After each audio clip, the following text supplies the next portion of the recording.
So welcome to He, She, Spirituality, our new podcast, Ariela and I, and we're talking today about intimacy. This is a special for Valentine's Day, though whenever you watch it, it will certainly ring true.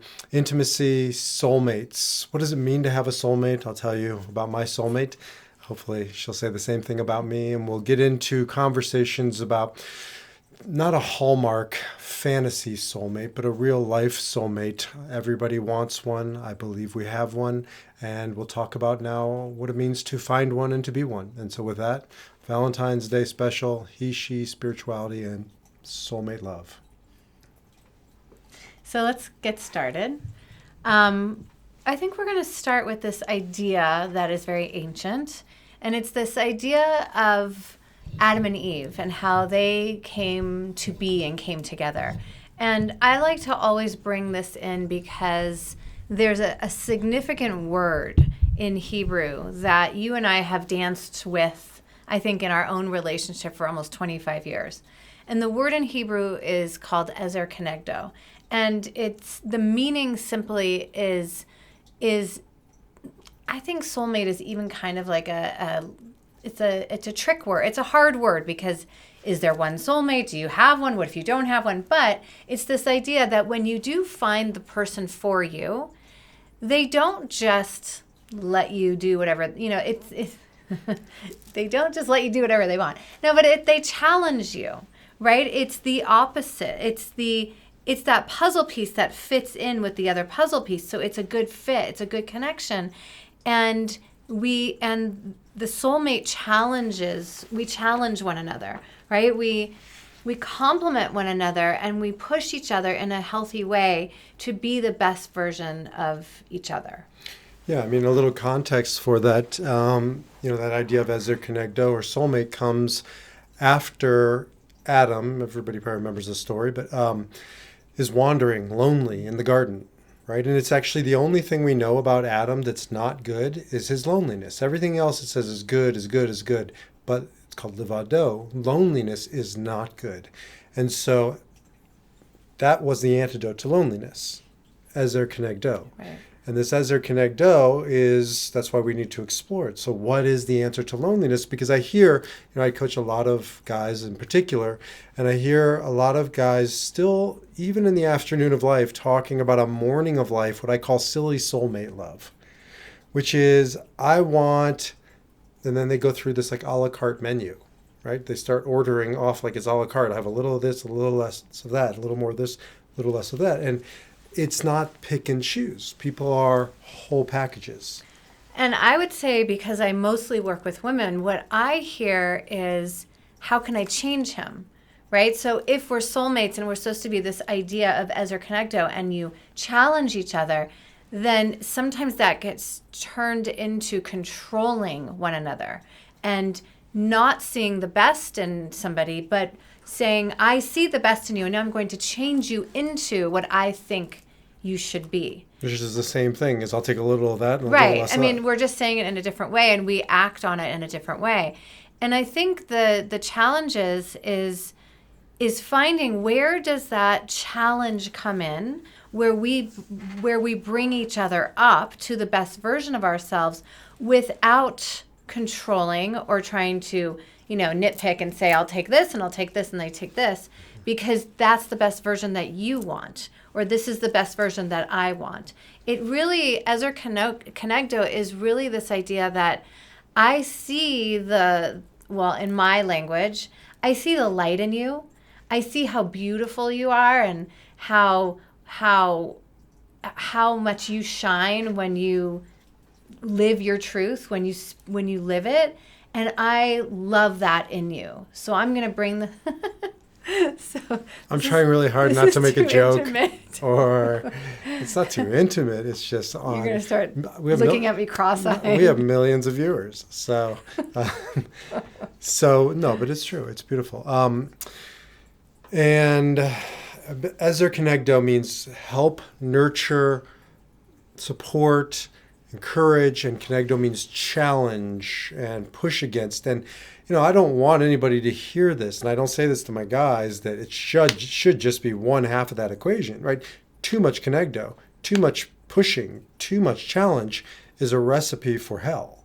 Right. And too much nurture and too much yes and not enough no is also a recipe for hell. But I think in our society, when you go to the Hallmark section or the Valentine's section at the Hallmark store, or you watch one of your Nicholas Sparks movies, Always. it's the bottom line is it's nurture, nurture, nurture. Right. And so we leave out that second half of the equation. I mean, well, honestly, and me being a very feminine woman, there's a heavy dose of feminine in that expectation, right? That there is a heavy dose of feminine, and really we have both qualities, and we need to bring the masculine up to your highest vision of who you really are. And that is honoring. For women, it is honoring. If you're with a man, it's honoring the masculine and honoring how wonderful it is. I was just thinking, never mind, nothing. But I was just thinking how much I appreciate your masculine, right? Because and we're all different. And you listening on this podcast, you might say, because I've heard a lot of women say, well, I'm the one in the relationship that is more masculine, right? My partner's more feminine and I'm more masculine, or I wear the pants, or we all have masculine and feminine qualities. We bring those out and use them when needed. We do have a tendency to be a little bit more of one than the other. But I would say that appreciating that masculine quality, and it is a hallmark, the Hallmark holiday is, it's roses and it's gushy and it's romantic, but first of all, what if you're not with somebody? Second of all, it can make you feel really bad about yourself if you're the type of partner that A, doesn't want that, or B, you don't celebrate in that way. And so it can really be quite mushy when really the true soulmate, the true love is something that is done over time, and it's building and it's grounding, right? You talk a lot about the morning of life versus the afternoon of life. The morning of life being like your younger self. And that is like that can be a very fast love, where the grounded, nurturing love is one that grows over time, that blends the masculine and feminine. Well, I think that's why so many relationships don't make it through the morning of life, because that's an exit on the ramp. That's an off ramp on the highway of relationship, is that midlife. And you see it a lot, like when the kids are starting to grow up and go off into the empty nest. And so the bottom line is that morning of life is much more of the nurture, and the challenge shouldn't be there. I should go out and find somebody who's less challenging, and maybe that's true. I mean, there's a place and time for divorce or another partner, but it's really about not getting rid of it before we've fully explored it. And because coming back to people are whole packages, if there is such a thing as soulmate, we should probably get into that. Who's to say that your soulmate isn't here in that particular package, the whole package, because you need the nurturing, but you need the challenging. I do. This isn't our first take on this video. Oh my God. She made me redo it. No, he watched the video that we made and he realized he was too masculine and pushy. So now we are redoing this video, so he's a little bit more in his feminine. Plus, it's not the morning and my coffee isn't pulsing through me, but yes. No, but the bottom line is I need you to soften you. But challenge me. Okay, you soften me, but you challenge me. I'm an Enneagram 8, so it's like I'm hard charging, and you are now more hard charging back at me. And I don't think I used to appreciate that or make room for it or allow for it. And I'd like to think in my afternoon, I've softened to, I need that. Right. Right? So I'm a different place on my journey that I can accept the whole package. Okay, so let's talk about, do you think there's a soulmate for everybody? Just one. Stop. I don't want to reshoot this video. So, yes. No, I think that there's soulmates. Yeah. When the divine created Eve, I mean, these are mythical, right? And they're true whether or not they happened. And so Adam doesn't mean a guy. It means every man, every masculine. And Eve doesn't mean a specific woman. It means life. It means every feminine. And so I believe that it's not just there's one soulmate. I believe it was the antidote to loneliness. And the antidote to loneliness is not one other person. It can't be. You have friends. Right. I can't be everything to you. I try to make you that. I can't do it. But the bottom line is, I don't have to, because you have soul mates. In fact, you sleep with them every night. It's my talk. And she tells me quite clearly, he's my soulmate and you're a soulmate. But animals are my soulmates. That's they why speak my language. I speak to them, and I know, and it's so nice. You're soulmates. Yeah, it is. I also agree that there are many different soulmates for different reasons. But can I say they're all different antidotes to loneliness. Right.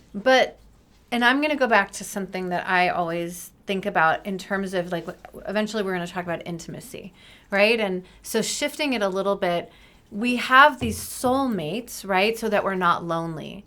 And sometimes we can tip over into making that soulmate everything, right? So we're not supposed to be lonely. So we're just going to throw ourselves into the marriage or, the kids or whoever, the friendships.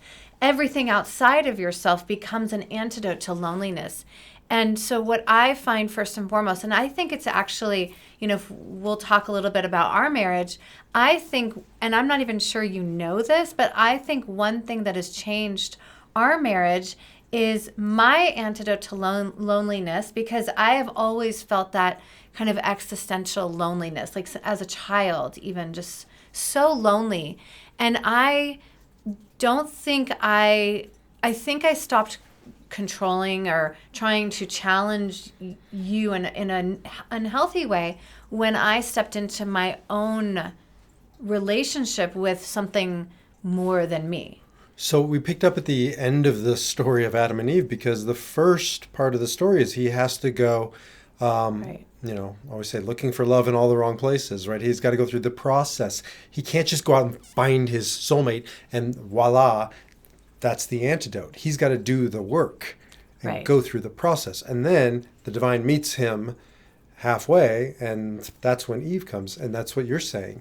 You can't Right. just slap a soulmate on it and call it a day. And say I'm good and I'm healthy, right? So the way we connect with these soulmate relationships is to connect with the soulmate relationship with inside of you, right? The more whole I got, the better our relationship has become. I mean, you have your side, I have mine. That is my side of it, is that I recognize that I was, and maybe some of you will understand this, as a mom and also as a wife, I put everything into those relationships, and I always took care of myself, but it was this realization that until I understood I had to have a deep relationship with the divine, then I can see him as the divine, right? I can see the light within you because the lights were turned on in me. That is also soulmate. That's the building of a soulmate relationship. Yeah. Is to do your side of the street, do your work. There's a couple things along those lines I want to talk about, and maybe you'll just help me remember where to go. But I want to talk about darkness, and I also want to talk about, I already forgot. I want to talk about your mom's idea of soulmates. I was thinking about that. Yeah, do you want me to tell right now? Sure. So my parents got divorced when I was 13. And then when I was 16, my dad and my mom both remarried. And at our wedding, wow. Are you gonna cry? Yeah. Oh. At our wedding, my mom has passed away. But my mom said the most beautiful thing. She said that she and my dad had young love. And it was what brought my sister and I into the world. And she was so grateful for that young love, right? The morning of life love. And it was necessary to bring us forth. And then she was so grateful to Rob, my stepfather, who's also passed away, for that more mature love, that more solid love. Yeah. And it was just a reminder to both of us at the time, but I've used it when I've done weddings too, especially second weddings, that there's no such thing as love. You can't say this was love and then there's nothing else. Love isn't exclusive. Love is inclusive, right? And so there's all kinds of love. And so our love is different than your love for the dog, I hope. It's different than love for your sister and whatever. Yeah. And so getting away from this, it's like a zero-sum game. It's finite, right? Scarcity. Right. And get yours and grab it and there's one. And no, it's complex. It's sophisticated. There's different chapters in our life for different people in our life. And those are soulmates. If they're in your life and they're nurturing you and challenging you, then to grow, then in that moment, they are a soulmate. And what your mom said was beautiful is my love is too big for just one or the other. Right, right. And by the way, I mean, we recognize our soulmates, right? Like if we have danced in different lives before, in past lives, and when you recognize your soulmate, it may be in an animal or your children or a friend or your husband or your wife, but there's this familiarity. And sometimes it's negative, and sometimes you have to, sometimes you're married to that person in order to work out what you didn't get to work out in another lifetime. And then you're ready to leave that relationship, and other relationships last for whatever reason. But there's so many different definitions of soulmate. But that's the important point. And I was trying to get to it earlier, and you said it nicely. Don't kick your soulmate out of bed for eating crackers, crumbs, right? Like the annoyances and it's not perfect, but they're challenging me and it's hard. Doesn't mean they're not your soulmate. Maybe that's exactly what you need at that particular time with that person. Again, I'm not saying, to accept the abuse or to, right. But within reason, why is it that soulmates are just easy? And also perfect. And perfect. Yeah. I mean, we have this like Hallmark movie, societal belief that your soulmate is perfect and has doesn't challenge you and allows you to just be you. And it's like quite the opposite, right? It is somebody who brings out the best in you, but also challenges you. And I don't even like the word challenge. I think the word helps you to rise up into the best version of you.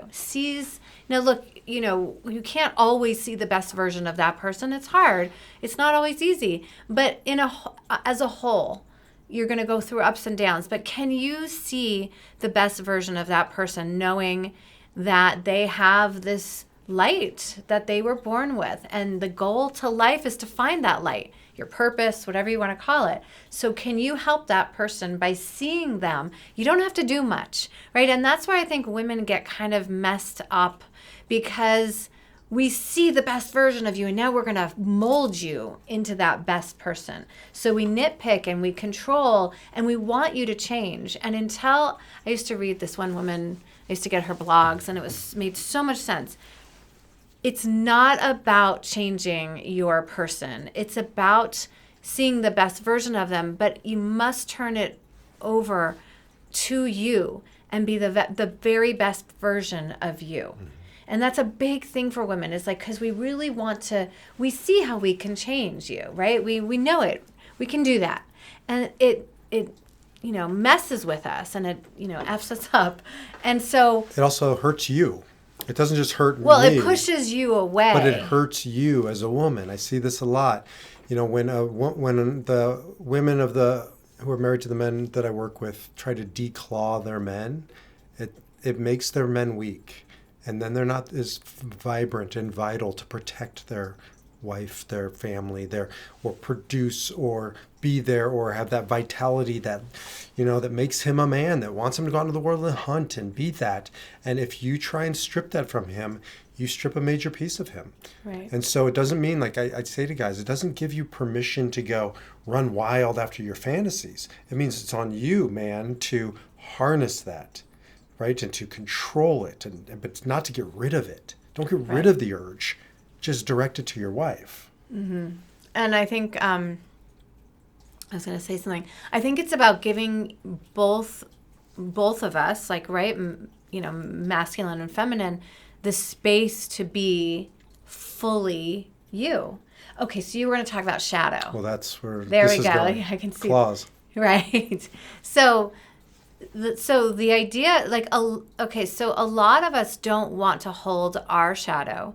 And if you can't hold your own shadow, your own darkness, whatever you want to call it, then it's very hard to see the shadow in another and also not judge them and to hold that as well. And I think that as women, we want to be accepted and we want to be loved as exactly as we are, right? We should be able to be loved exactly as we are.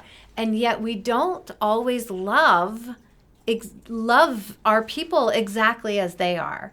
And so there's two parts. I think one part is for a woman is to really stop judging ourselves and stop judging others. It's that control piece, right? And accepting yourself will help you accept the person in your life. Here's an example of, in our marriage that you've changed, but it's because you become aware of it. So as an Enneagram 8, for those who don't know the Enneagram, I'm just intense, I'm fiery, I'm angry. It's just, that's part of my shadow. And Ariela used to almost ask me to fight your battles for you. Like I would take on some of it, even without saying it. I would take on the fights when we were rabbi and, congregational rabbi.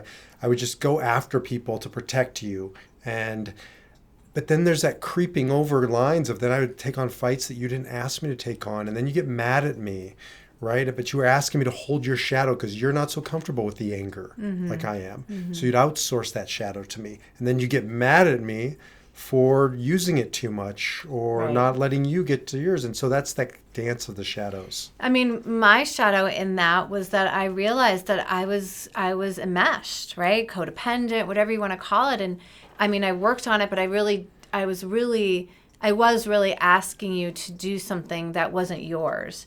And it wasn't until I started deciding, I think as our kids grew up and I could kind of have space to think about more of these things, it wasn't until I owned all of myself, including my anger and my shadow piece and that codependent piece, that I stopped needing you and I just wanted you. I mean, I need you, but I didn't need you to do these things for me. You were capable of doing them for yourself. Right, and that's how we grew. So I have become more of a woman, standing on my own 2 feet and speaking my truth and, doing things that I, maybe in my 30s I wasn't comfortable with. And that has made our relationship more mature and also we have more space. Like I feel like the container has grown so that I honor your shadow. I hold it. I can hold it in a different way because I don't ask you to hold mine and you don't really ask me to hold yours. I feel like it's very... Well, I used to. Yeah. These are stereotypical, but that's just who we are. And so I know I used to have you be my heart, right? Like you would hold the feelings and the heart and you would emote with the kids and they would be, and you still, like it's not 50-50. It's 70-30 and vice versa on the anger thing and the fighting thing. But it's not 100-0. Right. And so, over time I saw our kids they were disconnected from me, especially when I was working, in the professional, the rabbi role. It's partially why I left too, I think, to get out of that. And so now I drive our youngest almost every day to dance or to school. And I didn't do that before. Right. And those are the connecting times. And we have a connection in some ways because of that. Mm-hmm. And that's just, I no longer lean on you to be that role only, exclusively. Right, that's true. And from that, so if we're talking about intimacy, like from that, well, not only do you have intimacy with your son, right? Like you've built that. I mean, you just went away with our daughter. Like you probably, it probably wouldn't have been normal to do that 10 years ago. But like you've very nicely, like you've built an intimacy with each one of our kids. And from that, like it builds intimacy with us because you've opened your heart. I see your heart, which I'm more heart-centered because that's just who I am.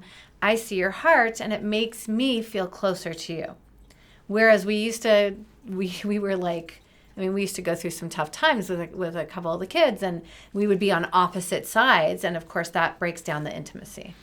And I do think, for anybody listening in the morning of life, what's the morning of life? I don't know. Like before 40, that's just kind of a loose rule, but it's hard. It's easy to say. It's hard to do because, we were in the grind. We were in the thick of it. I mean, 2 of our kids are at college and bigger kids, bigger problems, but it's not day-to-day stuff. Yeah. And when it's they not were little physical kids anymore. and you were in a more stereotypical, stay-at-home mom and I was a more stereotypical provider, it's really hard to do that. So I Right. want to, acknowledge if you're in Yeah, it's really hard. that race, but I like to think there's also hope.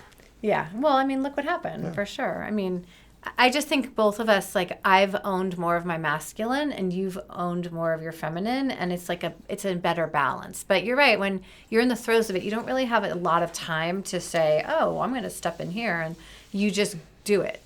Okay, so let's take just a different twist on this because, we tried to work together 4 or 5 years ago, soul-centered, and now it's Ariela Halevi and it's Defiant Spirit, and we meet in the middle, the soul, but we don't meet every day in the middle. We don't do these podcasts every day because we have to respect each other's differences. Yeah. But that's the point. A soulmate doesn't mean codependent. It doesn't mean same.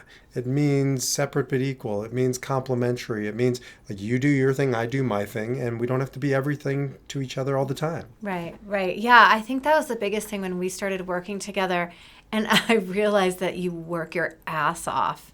Like, you're just like a worker bee. Like, you just go get them.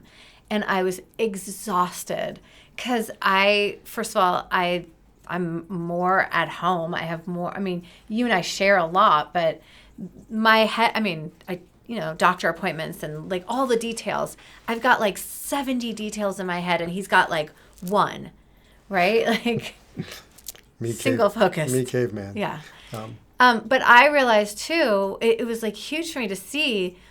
I think that I thought we were like a team and we were one until we started working together, right? Like, I mean, again, we were in the throes of parenting. We were living in Israel. We were pretty much in survival mode for a lot of years. So we didn't have time to figure these things out. We just kind of like did it. And as we've had more time, I've realized, he gets up at 5. I used to get up at 5. I don't want to get up at 5. Okay, I get up at 5:30. Then I hit the snooze button 70 times, and I really get up at 6. But like that's okay. I don't have to be balls to the walls, right? Like I don't have to be that way because that's not who I am. I love working. But I don't want to work from the second I open my eyes to the second I close my eyes. But also, I don't want you. First of all, I never asked you to work that hard.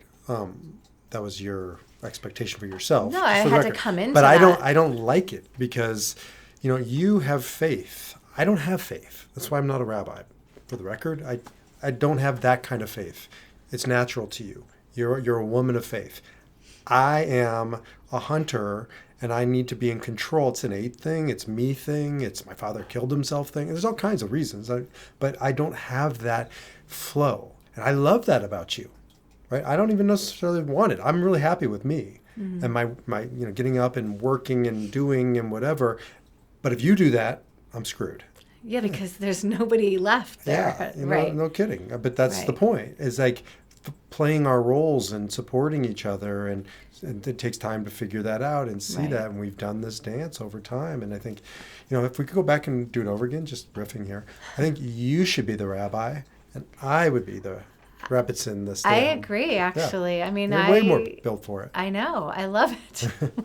So here, I'm going to give her my license. Sometimes it scares me a little bit how much I love it. But see, that's the point, though. And but like at the beginning, we didn't have that, I don't know if luxury or capacity to just sit down and do this 25 years ago. No. And maybe you should be in the rabbinical school and I should be doing this other thing. So, no. No. That ship sailed. No. I mean, no. But the point is intimacy. There is an honoring. I think when we started working together, it was like, well, also it was midlife. We had maybe one kid out of the house. Like it was like this awakening. I remember sitting on the steps of our house, like the stairs, going upstairs. And I remember the dog was like right in between us because it was like four years ago, I think. You probably don't remember because you don't have a good memory. But I remember the dog was right in between us because we were having a heated conversation. And I remember it was like this feeling inside of me that was like, Oh my God. I have been enmeshed in so many different relationships here in this family to just survive. And I have got to be me, and I've got to go figure that out. And although, I've been meditating for 25 years, I've been doing yoga, I've been excavating stuff, like I've been doing the work all along. I just hit midlife, right? We just hit midlife and we were like, okay, you're you, I'm me. Now let's find this like really deep love in the middle here. But like you get to be you and I get to be me. And that really did help. And also I do have deep faith that, and maybe that is a feminine thing, but it does help our intimacy, right? Like, because you're right, I can't work 10-hour days. I choose to, I like to do other things. And it's good for us. Also, I have to pull you out. Yeah, and I have to get you in. I'm in, don't worry. Yeah. One other thing, and then we'll start to wrap it up. But you said we were in a fight or whatever you want to call it. I work with so many people who think that that's a sign of trouble or problem. And the truth is, when people say they never get into fights with somebody, I don't trust that. I believe if you're not getting into some fights, of course it has to be within bounds, you're not pushing hard enough. You got to challenge each other. You can't possibly be married for 25 years and not have pushback and not have moments of, this, I'm right, you're wrong kind of a thing, and work it out. And so I just think for our listeners, It's such an important message. It's not a sign that something's wrong. I think sometimes there's a sign that something's wrong, that you don't have the trust or the ability to have the healthy fight. Right. Yeah, I agree. I think that builds the intimacy as long as it's not, like, I think for you and I, there's always been this like strong rock base that we jump off of, and that is the intimacy. That is the But love. It's part of our intimacy. That's my point. Right. It's not like, oh, we're doing intimacy. Oh, now we're having a fight. Right. Like they're the yin and the yang. It's the shadow and the light. You just can't pull these things apart, because I have no intimacy with the barista at Starbucks. I see her every single day. We don't get into fights. We'd have no depth, right? This is transactional. Right. You can have transactional relationships that have no depth and no shadow. Mm-hmm. And this is the price of shadow. I always tell people that my biggest fights are with my best partner, deepest love. You can't have one without the other. Right. And there you have it. Soulmate love. Well, I'm sure we'll do many more podcasts on soulmate love, even when it's not Valentine's, but this is a good place to wrap it up. Great. Right. So that is our first official podcast for He, She, Spirituality. If you like the name, let us know. If not, well, we might change it. But the bottom line is we look forward to doing many more of these. Me too. Thanks, everybody. Take care.